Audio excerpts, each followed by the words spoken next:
Bonjour à tous, nous poursuivons avec la troisième Mishnah du premier Pérec.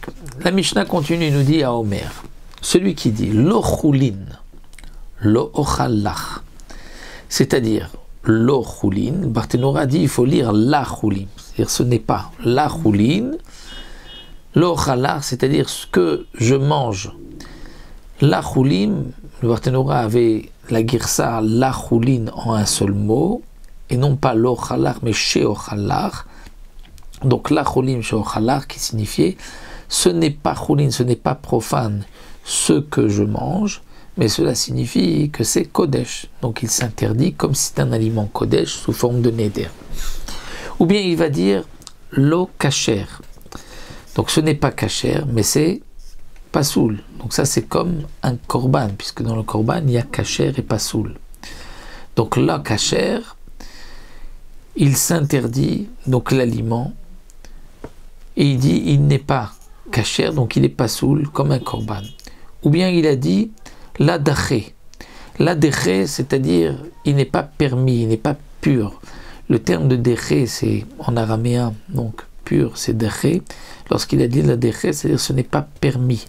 Comme dit le Barthénora, on retrouve ce langage à propos donc dans la Gemara, Aïl Kamtsa Dachan, c'est-à-dire que telle sauterelle était pure, était permise.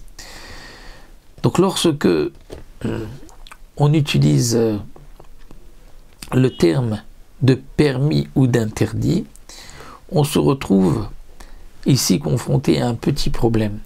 C'est comme nous rapporte ici le Barthénora au nom de la Gemara, lorsqu'on veut s'interdire quelque chose sous forme de neder, cet aliment, on dit il est pour moi comme un korban, mais seulement comme quelque chose qui peut être offert nidav ou nidar, c'est-à-dire nidar ou nidav. Il peut y avoir un neder ou une nedava.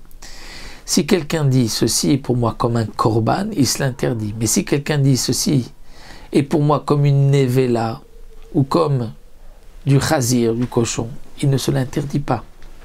Parce que ça c'est la Torah qui interdit la nevela.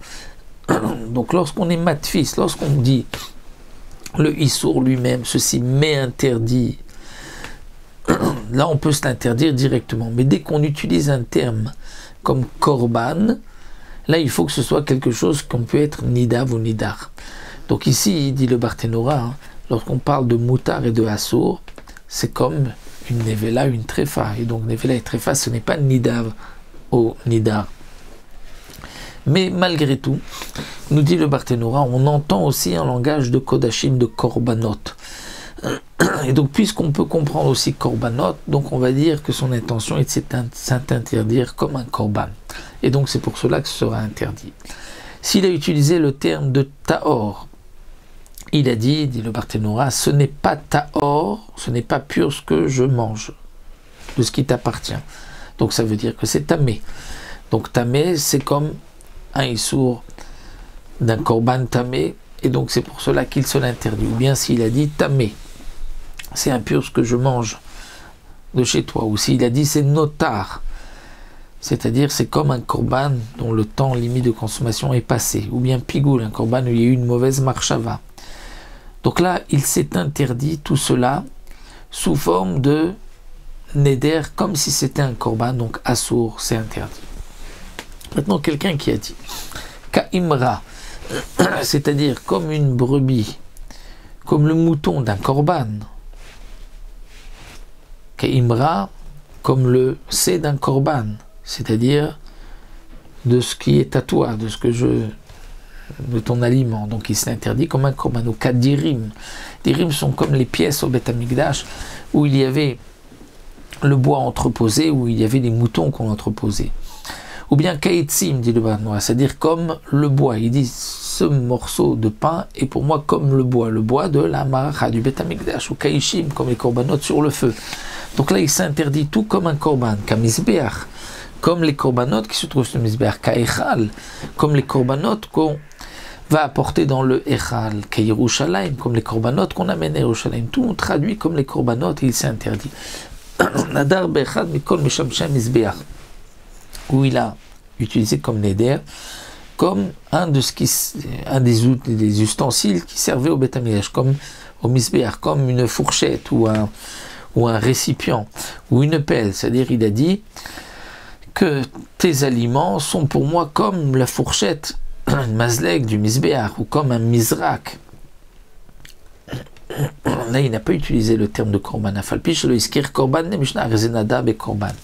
Il a interdit comme s'il avait dit ceci est comme un korban, étant donné que ceci vient servir les korbanot au Beth Amikdash.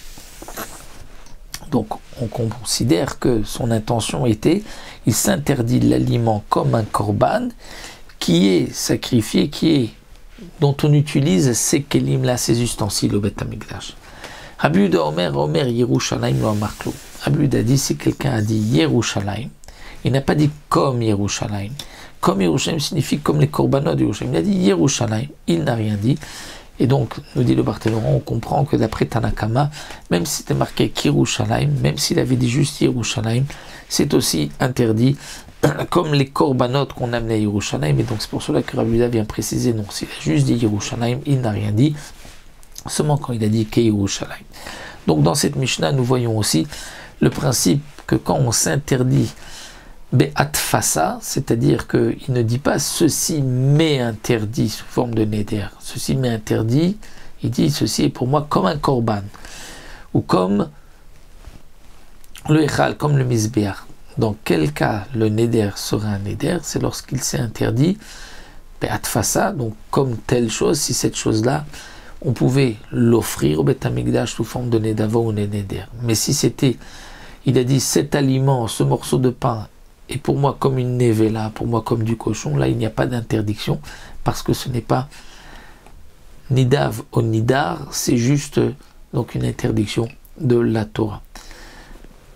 S'il avait dit je m'interdis cet aliment, il se l'interdit, mais s'il a dit cet aliment est pour moi comme une nevela, là ce n'est pas interdit, il n'y a pas de issur, neder.